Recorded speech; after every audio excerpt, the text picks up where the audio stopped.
Yo, what's going on, Dragon Ballers? Welcome back to another episode of the strategy series. Today, I want to talk to you guys about how to counter Gogeta Xeno. The reason I want to do this is because it was the most highly represented deck in the top 16 of the core TCG regional. No, it wasn't the deck that won the event. That was King Cold. But if King Cold continues to do extremely well, I'll probably do a video talking about how to counter it. But for now, I did want to talk about the most popular deck from last weekend's event, as well as one of the very few aggressive decks in the format. So if you guys are new here, make sure to subscribe, hit that bell so you don't miss a video. And if you guys want to help support the channel, there are many ways to do so down in the description. But if you're looking for custom sleeves, playmats, any TCG accessories like that, even foil playmats, check out the link in the description to yourplaymat.com. You will get 10% off your order there. I absolutely love their art sleeves. The biggest thing about them is they do not peel, so I don't have to double sleeve them.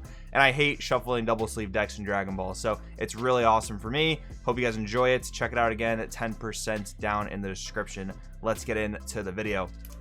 So talking about Gogeta Xeno, we always talk about the strategy before we talk about how to counter it.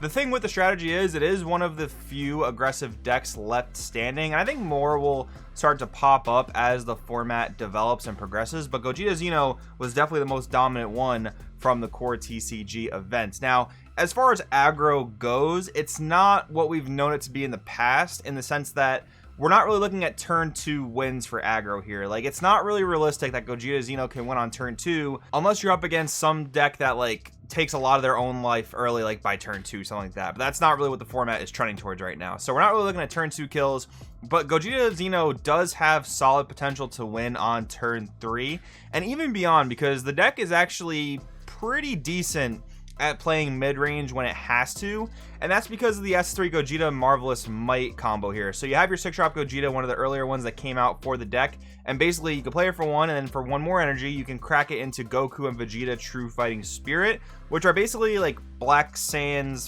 Floodgate type of cards. Like, Black doesn't have a ton of Floodgate cards, but these guys kind of operate as that and also serve as aggressive tools. So you have True Fighting Spirit Goku that basically punishes your opponent for activating a counter skill by making them warp a card, and you have Vegeta True Fighting Spirit, which punishes your opponent for untapping energy by a non-awakened skill by making them warp a card from their hands. So you do have pretty good ways to punish those mid-range and control decks, especially Blue, because they're going to be using a lot of counters and a lot of untapping. So this is a really rough time for Blue, although Blue does have some pretty good answers to this stuff, which we'll talk about in the video. But besides that, Gogeta Xeno is pretty much just relying on S3 Gogeta thwarting the Dark Empire, one of the newer cards that came out for the deck in the last tournament pack. The card's absolutely insane, sitting at $150 a copy right now, which is really crazy to me how many of these decks topped at the core event because of the price gate of this deck. But I guess that just speaks to the power of it, that you know, assumingly the few people that have the deck were able to go very, very far with it because of how powerful this thing is. So it is an aggressive deck that can play pretty good mid-range because of those cards that stifle the opponent, as well as SS3 Gogeta and Gogeta Fearless Fusion that both offer the deck some really, really nice removal. So now that we've covered basically what the strategy does, let's look at some of the ways to counter the deck.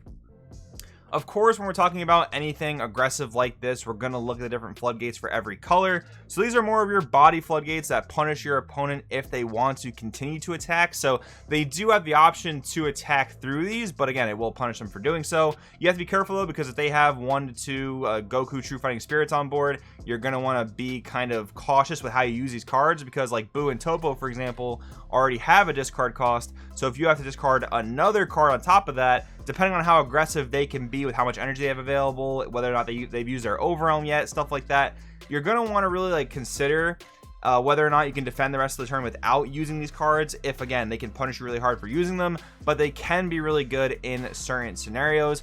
But I do want to point out to the fact that a lot of these Gogeta Xeno lists are maining and or sideboarding Super Kamehameha, and they are a self-awakened deck, so they can get themselves to 4 pretty much whenever they want, especially by turn 3 when they're looking to go for game, and they can just use this to counterplay any card 3 or less. So the Topo, the Boo, and the Gohan Baby's minions, just as examples, are going to be negated. At least their on-play skills are going to be negated when they use Super Kamehameha. So you can get away with like Topo, Boo, Gohan, those types of floodgates when they're at 5 life or higher, and they can still put on some pretty decent aggression at that higher life total. So that can be a pretty safe time to use those types of cards. But when they're at 4 or less, you do want to be careful of the Super Kamehameha, even if they're tapped out, because as long as all their energy is black, they can activate this card for free by taking a life, which for an aggro deck, that's a really solid card because it gets them another card to try and either, you know, dump into the combo to kill you, or, you know, some sort of piece they were missing to like put more aggression onto you. So stuff like that you're going to want to watch out for.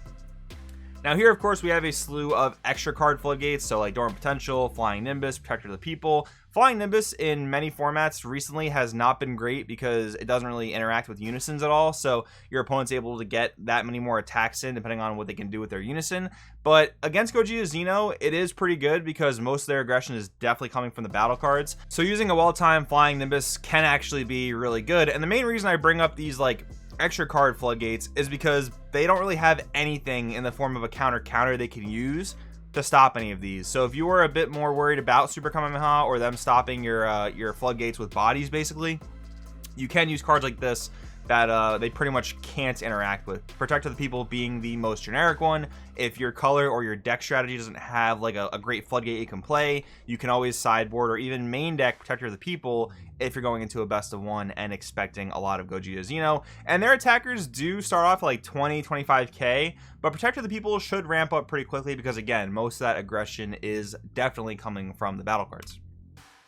And next I wanted to bring up like the different types of floodgates that have to do with your opponent attacking with cheated in battle cards. Mostly these applied to Dark Broly, and I won't say Gogeta Xeno is anywhere on the same spectrum as like unerrated, unnerfed Dark Broly, right? But these cards can apply to that matchup. So Violent Rage, for example, again, Thwarting the Dark Empire, the 6-drop Gogeta that cracks into the 1-drops.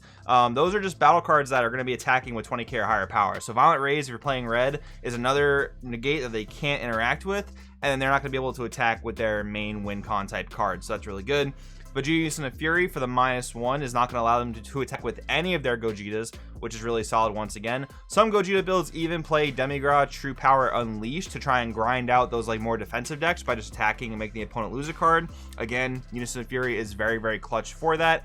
And if you are playing yellow and you have like Unison of Fury on board, for instance, and you use the -1, then use the activate main to just make it a net 2 markers, the SS4 Vegeta Powerful Transformation counterplay is actually really good because Thwarting the Dark Empire has to attack in order to get its effect. Obviously, it can't even attack if you've used the -1 of Vegeta, assuming they're at less than 6 energy. But if you're playing some other yellow unison and not playing Vegeta Unison of Fury, that Prideful Transformation Vegeta counterplay is really, really good. SS2 Trunks Heroic Prospect. Now, most blue decks are playing 3 and 4 cost unisons, which makes Trunks a bit too late. But if you're playing a blue deck that has like Xeno Unison, for example, or some other good 2-cost unison, or if you're playing Blue Baby where you can use Trunks on 2 for only 2 energy because of your field card, that can be pretty solid. And again, they're going to be attacking with battle cards greater than their energy cost, so they're going to be punished for doing that. But this is another card that falls victim to Super Kamehameha, so you're going to kind of want to watch out for that. Now, I wanted to talk about these guys, Crisis Crusher Goku and Striving to be the best Goku, because in a lot of ways, Gogeta Xeno is just a 1-drop spam aggressive deck, which we've seen plenty of in the past.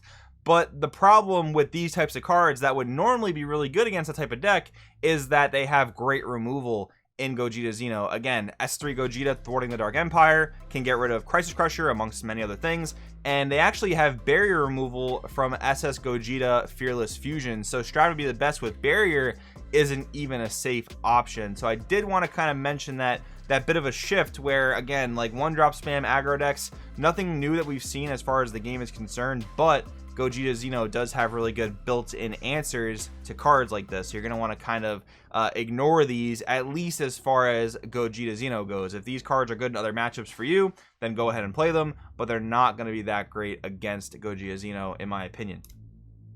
But I did want to mention, in a kind of a different facet, the Ganon Piccolo Skills Sharpen. So a lot of people probably don't know what this card does, but Blue Baby was teching this card very, very heavily like a format or 2 ago. So activate main, pay a blue. If your leader is blue or green and you discard this card from your hand, choose up to 2 of your opponent's battle cards with energy costs of 3 or less and place them at the bottom of the owner's deck in any order. So this is a really, really solid card, particularly for blue decks, but also for green, that can get rid of the opponent's 1-drops, again, namely those True Fighting Spirits. They're going to be punishing you for countering and untapping, so just paying 1, pitching a card, and getting rid of 2 of your opponent's threats is really, really solid. Now, you're going to want to look at other types of cards in the other colors, like, you know, red, where can you get like a mass minus type of effect.